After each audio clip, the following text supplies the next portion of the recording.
नमस्कार, युग्मपथ YouTube channel पर आप सभी का बहुत बहुत स्वागत है।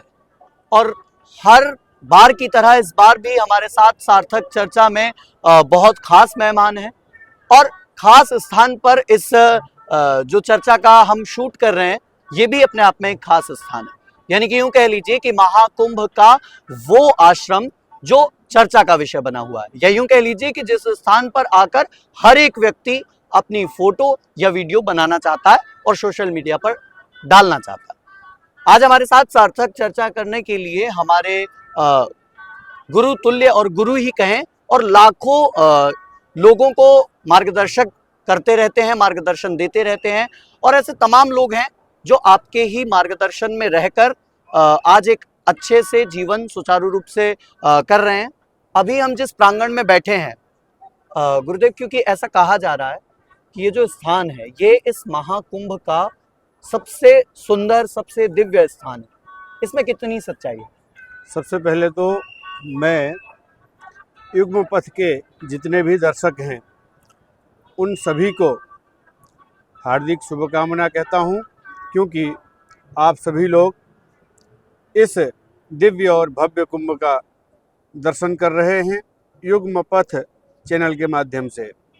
और इसी तरीके से नए चीज़ युग्म पथ चैनल के माध्यम से लोगों तक पहुंचता रहे और अच्छी बातें लोगों तक पहुंचता रहे, ऐसा निरंतर चलता रहे, ऐसी कामना करता हूं। और जो आपने बात कहा कि ये कितना महत्वपूर्ण स्थान है, तो सबसे पहले तो तीर्थों का राजा प्रयागराज है और प्रयागराज में महाकुंभ दिव्य और भव्य प्रकार से आयोजन हो रहा है। जगह जगह पर लोगों ने पंडाल लगाया है लोगों की सेवा के लिए, और इसी क्रम में यहाँ पर भी हमारे गुरुदेव आचार्य जूना पीठाधीश्वर स्वामी अवधेशानंद गिरी जी महाराज जी का यह शिविर है। प्रभु प्रेमी संघ के माध्यम से लगा हुआ यह शिविर है, बहुत ही दिव्य और बहुत ही भव्य। जो भी लोग यहाँ पर कुंभ में आ रहे हैं तो इस दृश्य को नहीं छोड़ना चाहिए, इस लाभ को अवश्य प्राप्त करना चाहिए। ऐसा दिव्य और भव्य स्थान है यह, और पुण्य की प्राप्ति तो यहाँ होती है। संतों की सेवा निरंतर चल रहा है और वेद पाठ निरंतर चल रहा है, और बड़े बड़े संत महापुरुष लोग नित्य आ रहे हैं और उनका दर्शन लाभ भी यहाँ पर मिल रहा है। बहुत ही अच्छा और दिव्य बिल्कुल, क्योंकि मुझे ऐसा लगता है कि जब से महाकुंभ की शुरुआत हुई तब से आप इस प्रयागराज में निवास कर रहे हैं।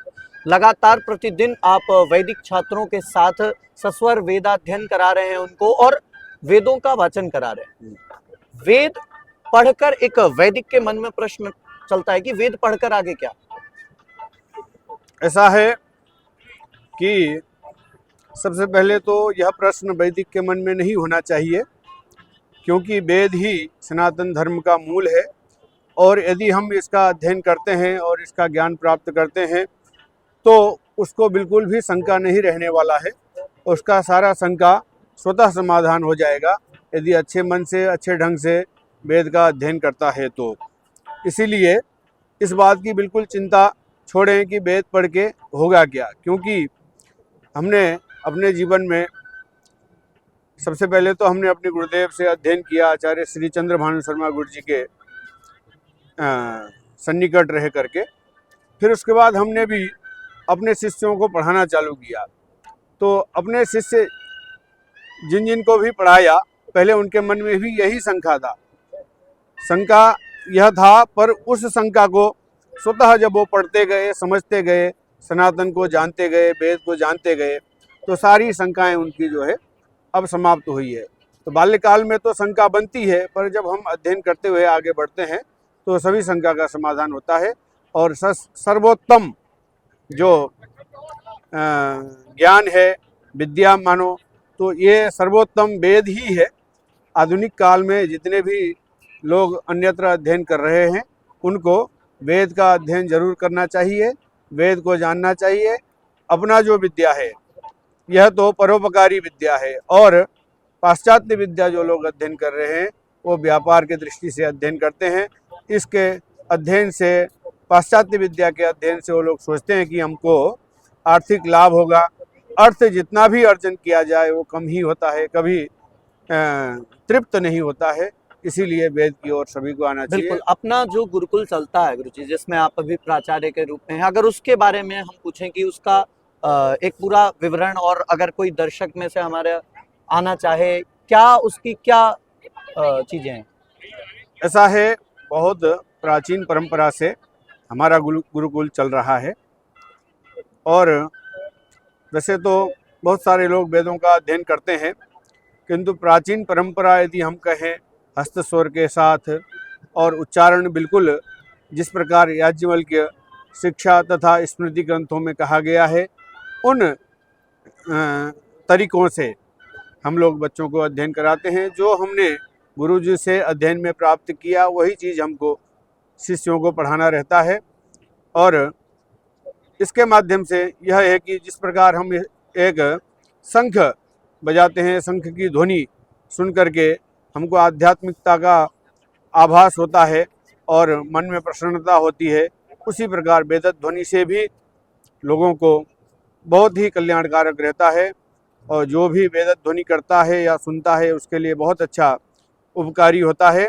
और हमारे विद्यालय में स्वामी जूनापीठाधीश्वर स्वामी अवधेशानंद गिरी जी महाराज जी के संरक्षण में, उनके आशीर्वाद से लगभग 25 से अधिक छात्र अध्ययन कर रहे हैं। और कई छात्र ऐसे हैं जो अध्ययन करके विविध क्षेत्रों में, कोई भागवत वाचन करते हैं, कोई प्रोफेसर बन गए हैं विश्वविद्यालयों में। तो बहुत ही अच्छा उन लोगों का भविष्य बना हुआ है, तो बहुत अच्छा है। अगर मैं कहूँ कि वेदों का महत्व अगर हम समझना चाहें कुछ शब्दों में, तो वेद यानी क्या, वेदों का क्या महत्व रहेगा? सबसे पहली बात तो वेद का महत्व, स्वतः वेद एक ज्ञान है। अब ज्ञान का महत्व तो सभी को पता है, ज्ञान के बिना कुछ है ही नहीं, तो उसी का महत्व है। इसीलिए आपको ज्ञान अर्जन करना चाहिए। ज्ञान अर्जन के लिए वेद पढ़ना चाहिए। वेद पढ़ेंगे तो उसका महत्व आपको स्वतः पता चलेगा। यदि आप अज्ञानी होंगे, आपको किसी भी चीज़ का जानकारी नहीं होगी, तो वो महत्व कुछ भी उसको नहीं पता चलेगा। जब वो ज्ञान प्राप्त करेगा, वेद का अध्ययन करेगा, तो स्वयं उसको महत्व का पता चल जाएगा। हमें कुछ आवश्यकता नहीं है कहने की। बिल्कुल। चलते चलते मैं चाहूंगा कि आज का जो युवा है उसको आप कैसे प्रेरित करेंगे वेदों की ओर, यानी कि वेद पढ़ने के लिए आप उसको कैसे प्रेरित करना चाहेंगे? ऐसा है, अभी समाज में ये मानसिकता बनी हुई है कि वेद केवल ब्राह्मणों के लिए है और कर्मकांड परक है, पंडिताई जिसको करना है वह वेद पढ़ें। ऐसी जो मानसिकता बनी हुई है, इस मानसिकता को समाप्त करना होगा। और प्रत्येक वर्ग के लिए वेद है, किंतु उसका जगह जगह पर उपयोग उसी तरीके से है। समझ लो, ब्राह्मण कर्मकांड करता है, यज्ञ करता है और कराता है, तो अन्य वर्ग ज्ञान की दृष्टि से वेद को अध्ययन कर सकते हैं। यदि प्राचीन परंपरा से अध्ययन न कर सकें तो वेदों का अर्थ अध्ययन कर सकते हैं। ऐसे करके जब उनको ज्ञान होने लगेगा तो वो स्वतः प्रेरित होंगे। हर वर्ग यदि वेद को पढ़ेगा तो समाज में सभी लोगों को पता चल जाएगा कि वेद की उपयोगिता है। बिल्कुल। तो आप सभी ने, और मुझे लगता है कि वेदों के बारे में और वेद क्या है और ऐसे तमाम विषय जो लगभग एक वैदिक के मन में चलते रहते हैं, और इस स्थान का महत्व, ये सारे सवाल मुझे लगता है कि आपके क्लियर हो गए होंगे। अगर अभी भी कोई सवाल आपका शेष रहता है तो कमेंट बॉक्स में ज़रूर बताइएगा। गुरुजी, आपने अपना अमूल्य समय निकाला और हमारे साथ, हमारे दर्शकों के साथ जुड़े, इसके लिए आपका बहुत बहुत धन्यवाद। बहुत बहुत धन्यवाद। आपको भी बहुत बहुत धन्यवाद। आपने मेरे को अवसर दिया इस युग्मपथ चैनल में बातचीत करने के लिए। आपका युग्मपथ चैनल उत्तरोत्तर प्रगति करता रहे और जन जन तक आपकी वाणी पहुंचती रहे, यह कामना करता हूं। बहुत बहुत धन्यवाद। हरिओम।